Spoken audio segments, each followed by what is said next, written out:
원달러 환율이 비상계엄 사태 이후 저항선으로 여겨지던 1,450원 선마저 넘어섰습니다. 또 코스피는 외국인의 거센 매도세로 2,400선에 간신히 턱걸이하며 이번 주를 마쳤고요. 우리 경제의 기초체력 잠재 성장률도 내년에는 1%대로 추락할 거란 암울한 전망이 나왔습니다. 극단적 대립 정치가 코리아 디스카운트를 부추긴다는 비판도 쏟아지는 가운데 늦게나마 민생 안정을 위한 여야정 협의체가 곧 가동될 전망이어서 주목됩니다. 경제 이슈 이종수 해설위원과 자세히 짚어보도록 하겠습니다. 어서 오십시오. 네, 이앵커 안녕하십니까? 자, 원달러 환율 얘기부터 해봐야겠습니다. 1,450원 말씀을 해주신 것처럼 저항선으로 여겨졌었는데 이제는 이게 또 넘어선 이후에 좀처럼 내려오질 않네요. 네, 그러니까 원달러 환율이 그제죠. 1,450원 선을 돌파했는데 어제는 1,451.4원으로 이번 주 거래를 마쳤습니다. 저 그래픽을 보시면 아시겠지만 계엄령 그 선포일인 2일 날 1,401원이었거든요. 그러니까 50원이 이렇게 급등하는 셈이죠. 예. 1,450원 선을 돌파한 것이요. 금융위기가 한창이었던 2009년 3월 이후 15년 9개월 만입니다. 지금 뭐 계엄 탄핵 사태와 같은 정치적 혼란에다 트럼프 2기 출범이 이제 곧 이루어질 텐데 지금 무역 관세가 예고가 돼 있지 않습니까? 예. 여기에 이번 주에 미국의 중앙은행 연방준비제도가 기준금리 인하 속도를 늦추겠다고 했습니다. 그러면서 달러가 강세를 보이고 원화 값은 이제 급락을 하게 된 겁니다. 연준 의장 관련 발언을 한번 들어보실까요? We can therefore be more cautious as we consider further adjustments to our policy rate. We know that reducing policy restraint too fast or too much could hinder progress on inflation. 네, 내년 초에는 이 원달러 환율이 1,500원 선도 돌파할 것이다. 이런 전망도 나오고 있는데요. 원달러 환율이 오르게 되면은 수입 원자재나 원재료 가격이 올라가지 않겠습니까? 그럼 이제 기업 수익성도 나빠지고 배터리, 자동차 등 이제 수출도 타격을 입고 먹거리 등 물가도 오르니까 지금 가뜩이나 어려운 우리 경제의 주름이 깊어질 수밖에 없는 거죠. 예.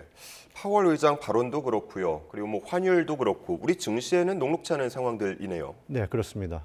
지금 뭐 코스피도 지난주에는 한 2,500선 가까이 바짝 다가섰는데 이번 주에 이제 100포인트 정도 빠졌죠. 그러면서 간신히 2,400선에 턱걸이를 했습니다. 어제 같은 경우 이제 외국인 순매도가 8,710억 원이었어요. 그 예. 규모가요. 이게 지난 10월 30일 이후 최대고요. 이번 주만 놓고 보면 지난 18일을 제외하고 4거래일 연속 그 순매도가 이루어졌는데 그 규모는 무려 2조 원 가까운 1조 9,870억 원이었습니다. 그리고 코스닥도 외국인 팔자 주문이 이어지니까 이제 670선이 무너지면서 이번 주 거래를 마쳤죠. 미국과 일본과 같은 이제 해외 주요 증시는 지금 상승세를 타면서 성탄절을 앞두고 지금 산타를 기대하고 있거든요.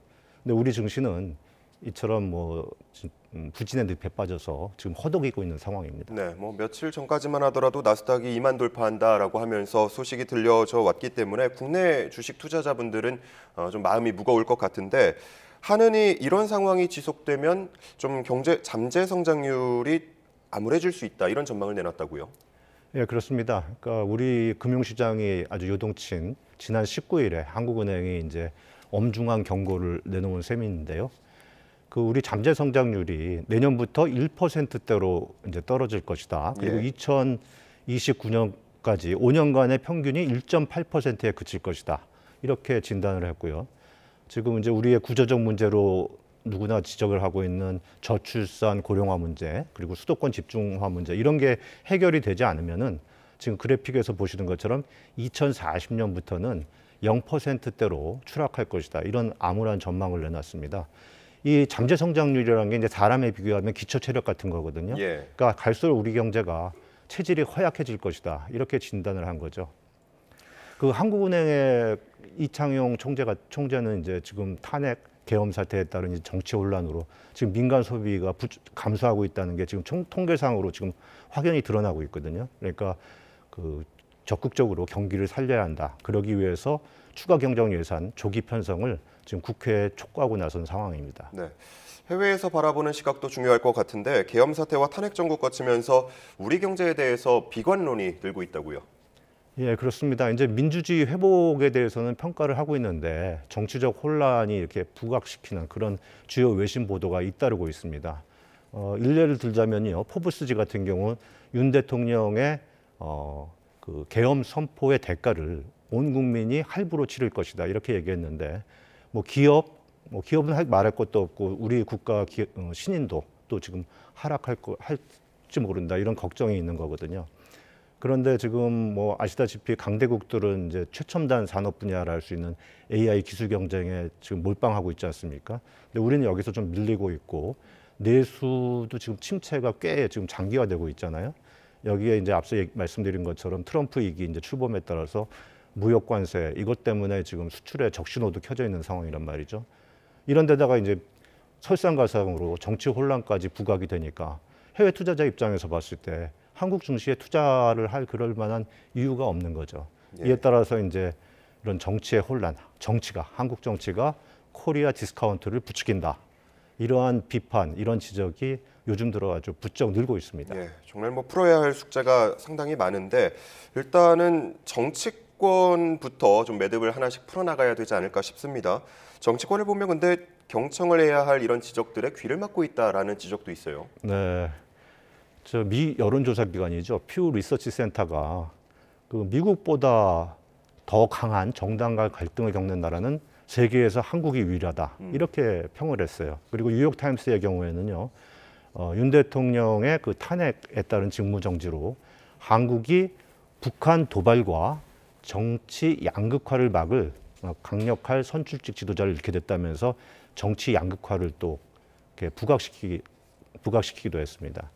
그런데 지금 상대방을 이렇게 좀 악마화시키고 사사건건 발목을 잡는 이 정치 대립, 정치 양극화가 지금 해외에서도 부정적 인식이 늘어나고 있는데 뭐 계엄 사태, 탄핵 정국에서도 우리가 지켜와 봤듯이 지금 야당이 대규모로 이제 감액한 새 예산안을 단독으로 감액을 해놓고 또 단독으로 처리하는 일이 벌어지지 않았습니까?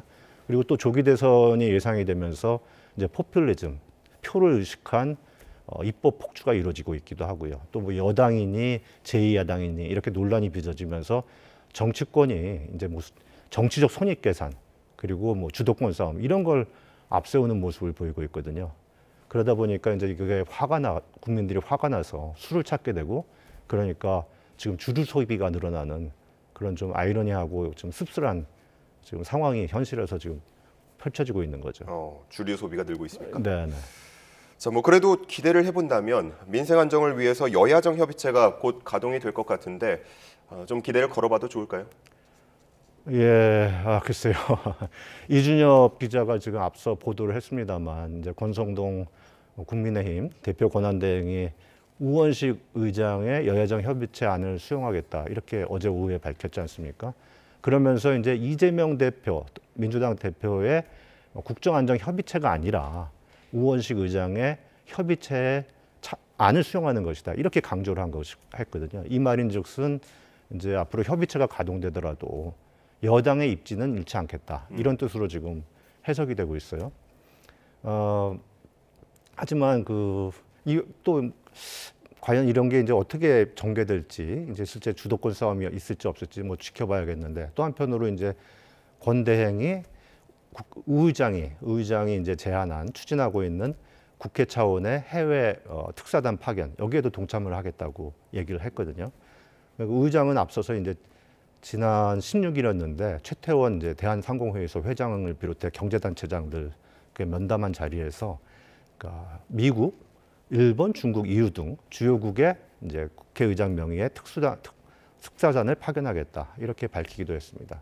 지금 이제 지금 말씀하신 게 과연 이제 기대를 해봐도 좋겠느냐 뭐 이런 건데요.